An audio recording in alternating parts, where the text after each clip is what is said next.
നിങ്ങൾക്കറിയുമോ വീട്ടിലെ പോരാളി ഇപ്പോഴും എന്നെ പഞ്ഞിക്കിടും. രാവിലെ തന്നെ ഞാൻ എഴുന്നേൽക്കുന്ന ഈ കുക്കറിന്റെ സൗണ്ട് കേട്ടിട്ടാണ്.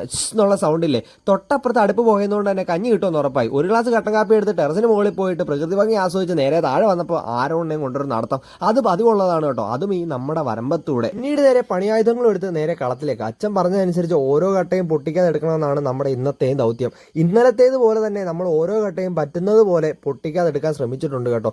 പക്ഷേ ഇന്നലെയും ഇന്നും കണ്ടിന്യൂസ് ചെയ്തുകൊണ്ടായിരിക്കണം നമ്മുടെ കൈയൊക്കെ പൊട്ടിയിട്ടുണ്ട്. നല്ല നീറ്റിലുണ്ടായിരുന്നു. അതിനുശേഷം കുളിച്ച് റെഡിയായിട്ട് അമ്മയും കൊണ്ട് നേരെ അംഗൻവാടിയിലേക്ക്. നാട്ടിൽ വന്നു കഴിഞ്ഞാൽ ഇതുപോലുള്ള അഡീഷണൽ ഡ്യൂട്ടിയൊക്കെ എനിക്ക് വരും. പോകുന്ന വഴിക്കേണ്ട ഈ ശിവക്ഷേത്രത്തിൽ തിരിച്ചു വരുമ്പോൾ ഞാൻ തൊഴാൻ കയറി, ഉത്സവമായതുകൊണ്ട്. അതിനുശേഷം വീണ്ടും നേരെ വീട്ടിലേക്ക്.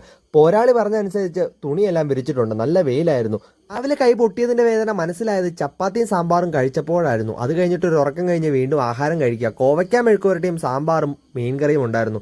പിന്നീട് ഓൺലൈനിൽ കുറച്ച് നേരം ബസ് ഗെയിമും കളിച്ചു. 5 മണിയാകുമ്പോൾ കാലിനൊരു തരിപ്പാണ്, വേറൊന്നുമല്ല, ഫുട്ബോൾ കളിക്കാൻ പോകുന്നതിനുള്ള ഒരു ഇൻട്രസ്റ്റ്. ആ സമയം വയ്യെങ്കിലും കറക്റ്റായിട്ട് അവന്മാരും എന്നെ വിളിച്ചു. പക്ഷെ ഞാൻ ചെല്ലുന്നതിന് മുന്നേ തന്നെ അവന്മാർ കളി തുടങ്ങിയിട്ടുണ്ടായിരുന്നു.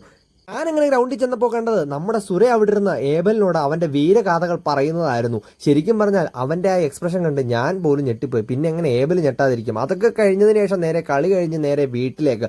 ഓരോ കിളികളും വീട്ടിലേക്ക് പോകുന്ന പോലെ തന്നെ ഞങ്ങളും അങ്ങനെ നേരെ വീട്ടിലേക്ക് ചെന്നു. അപ്പോഴാണ് പോരാളിയുടെ എൻട്രി. കാല് വൈകിയെന്ന് പറഞ്ഞത് മാത്രം എനിക്ക് ഓർമ്മയുണ്ട്. എവിടുന്നാണോ പറന്ന് വന്നതെന്ന് അറിയില്ല. ശുഭം എന്തായാലും ഒന്ന് സബ് അടിച്ചേക്ക് കേട്ടോ.